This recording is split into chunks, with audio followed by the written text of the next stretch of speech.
주진우의 이슈 해설.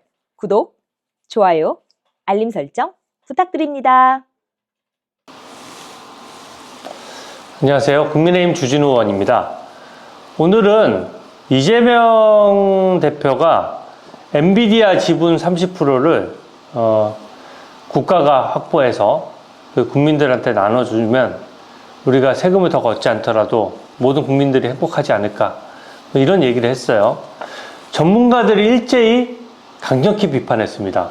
이게 경제학적으로나 또 경제정책적으로 또 법률적으로도 말이 안 되는 얘기를 한 것이거든요.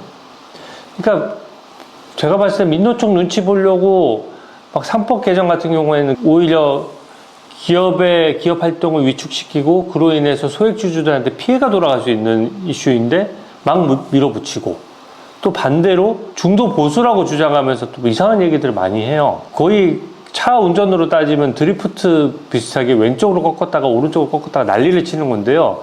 이 시내에서 드리프트 하면 어떻게 되겠습니까? 이거 지금 마치 대도시 시내에서 드리프트 하는 격이라고 제가 말씀드릴 수 있겠는데요.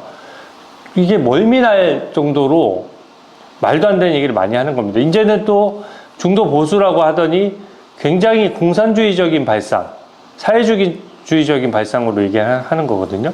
예전에 이제 KTNG나 KT 같은 회사들도 예전엔 다 정부가 지분을 상당 부분 갖고 있다가 민영화를 하는 것이 그 기업이 크는데 훨씬 더 도움이 된다라고 생각해서 정부가 지분을 팔았죠. 그러니까 정부가 지분을 취득하는 건 계획경제 비슷하게 되기 때문에 관치금융, 관치경제가 되기 때문에 경제의 추세는 항상 있는 기업들에 대해 가지고 가급적이면 정부가 지분을 취득하지 않고, 또한 이게 자율적으로 경영할 수 있도록 놔두는 데 의미가 있는 것이거든요.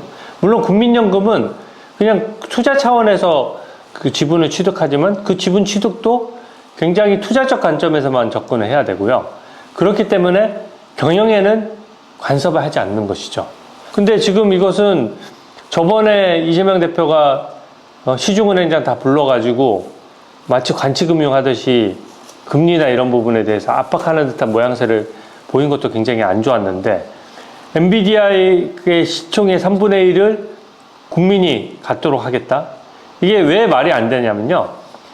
일단 시총 규모가 너무 커요. 그래서 3분의 1만 하더라도 1450조 정도 규모가 된다는 것인데, 이 1450조를 규모는 국민연금 전체 총량보다 더 높거든요.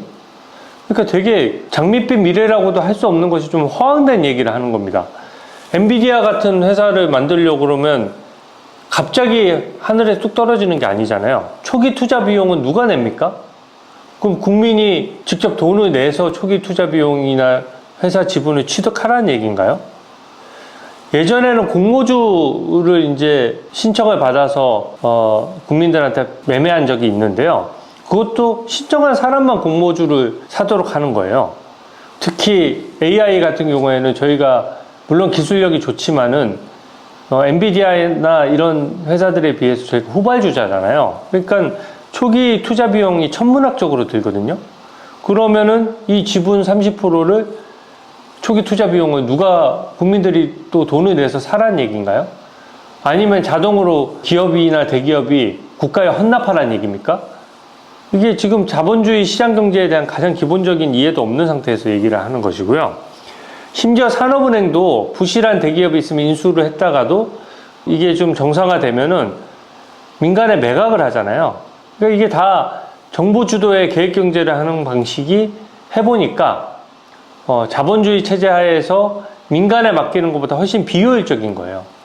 그래서 글로벌 경쟁에서 유리하라고 지금 산업은행도 지금 정상화된 대기업들을 매각하는 판에 민영화에 굉장히 역행하는 것이고요. 이게 초기 투자 비용을 거쳐서 성공을 했다 치면 이 지분을 어떻게 나눠줍니까? 이 국민들은 다 미래 세대가 있고 또 기성 세대가 있잖아요. 그럼 앞으로 태어날 아이들도 있고, 그럼 그 지분 30% 국민들한테 어떻게 나눠주죠? 그러니까 이게 지분을 나눠주는 방식도 법적인 근거도 없을 뿐더러 지분을 나눠주는 시점에 국민들하고 그 지분을 나눠받지 못한 미래 세대는 그럼 또 손해잖아요. 그러니까 이런 것들에 대한 구체적인 검토가 하나도 안 돼 있는 거고요. 엔비디아 하늘에서 뚝 떨어진 기업이 아닙니다. GPU라고 해서 오래전부터 3D 그래픽 기업을 하다 보니까 거기에 특화된 GPU를 오랜 기간 개발해 온 회사예요. 그러니까 지금 AI에 좀 맞아 떨어져서 지금 AI 산업 생태계를 주도하고 있는 것인데, 그런 기업을 만드는데 정부가 지원해도 모자랄 판국에 저번에 민주당 예산안 삭감할 때 R&D 예산 다 삭감했잖아요. 그런 거는 R&D 예산을 삭감하면서 엔비디아의 그 기업은 갑자기 어디서 뚝 떨어지며 그 30% 지분은 누가 취득해 줍니까? 공짜로 받아갑니까? 그러니까 이런 발상이 기업으로부터 뭐든지 팔을 비틀어서 뺏을 수 있다는 발상이에요. 굉장히 위험한 발상이고 자본주의 시장 경제에 완전히 역행하는 것이라는 점을 지적하고요. 이 타다 금지법을 민주당이 제정을 했었죠. 그것도 타다 같은 경우에는 되게 혁신적인 기업으로 주목을 받았는데, 아예 그냥 타다 기업을 존속이 불가능할 정도로 법을 제정해서 사실상 사업이 제대로 굴러가지 못하게 했죠. 그러니까 그 당시 타다 대표였던 이재용 전 대표도 지금 신랄한 비판을 하는 겁니다. 이재명 대표의 진정성이 도대체 뭐냐. 타다 금지법은 제정하면서 또 엔비디아에는 같은 기업은 국민들이 지분 30%를 갖게 하겠다? 저는 이런 IT 기업이나 AI 같은 경우 혁신이 제일 중요한데 이런 거에 굉장히 역행한다는 생각이 들고요. 제가 하나만 더 짚어드릴게요. 기억하실 겁니다. 이재명 대표가 경기도지사 시절에 막판 돼서 아마 그 대선을 앞두고 인기를 끌려고 한 것 같아요. 일산대교에서 통행료를 면제하겠다라고 해서 그 당시에 굉장히 돌연 통행료가 비싸다 하면서 2021년도에 통행료를 무료화하는 공익처분을 내렸습니다. 말이 좋아서 공익처분이죠. 이게 굉장히 잘못된 것이 뭐냐면요. 일산대교는 민자투자예요. 그러니까 어디에 거긴가 투자한 사람이 있고 국민연금이 100% 그 지분을 인수해서 국민연금이 그 통행료를 받아가서 투자금을 회수하는 구조였거든요. 그러니까 이게 일산 통행료가 면제가 되면 국민연금에 당장 문제가 생기는 겁니다. 국민연금의 주요 국내 인프라 투자 포트폴리오 중 하나였거든요. 그때 국민연금이 무려 2,661억 원을 투자해서 그 투자권을 확보를 한 겁니다. 그러면 어떻게 회수해야 됩니까? 통행료를 통해서 회수할 수밖에 없는 거예요. 근데 그 시민들에 대해서 예를 들어 경기도 예산을 아껴서 시민들을 일부 지원하거나 이런 방법의 정책은 가능하지만 그냥 국민연금 니네가 손해를 감수해라. 그 국민연금이 이 통행료 못 받아서 2,661억 원 날리면 그 돈은 누구 돈입니까? 국민연금은 또 국민호주머니에서 나오는 돈이에요. 국민호주머니에서 나오는 돈을 뺏어가지고 다시 국민호주머니로 넣는 거거든요. 그러니까 이게 도저히 정상적인 의사결정이라고 볼 수가 없는 거죠. 그리고 엄청나게 나쁜 선례를 남겼습니다. 해외 투자자들도 다 보고 있는데 이제는 경기도 같은 주요 정보부처 기관이 뭔가 투자 받을 때는 일산대교 빨리 교통의 편의를 위해서 민간 투자해서 투자비에 대한 환수는 통행료를 통해 받아가세요 라고 계약을 실컷 체결해 놓고 그냥 경기도지사가 마음에 안 들면은 마음을 바꾸면은 싫어 이제는 통행료 안 줄래 라고 해버리면 누가 투자하겠어요. 그러니까 이게 투자에 대해 가지고 굉장히 나쁜 선례를 남겼고 결국 이런 황당한 일은 2024년 10월에 대법원에 가서 법원이 국민연금 손을 들어주며 마무리됐습니다. 그에 따른 소송 비용, 그에 따른 법적 손해 이런 것들 다 이재명 당시 경기도지사가 물어줘야 되는 돈이에요. 국민연금이 손해보면 그 국민 손해지 않습니까? 소송 비용 같은 것들은 경기도 손해잖아요. 그게 다 이런 무모한 결정 때문에 그러는 것인데 제가 오늘 이 일산대교 통행 무료화를 짚어드리는 이유는 이게 엔비디아 이 얘기가 그 정도의 당장 한 달 뒤, 두 달 뒤에 일어날 일을 생각하지 않고 막 지르는 겁니다.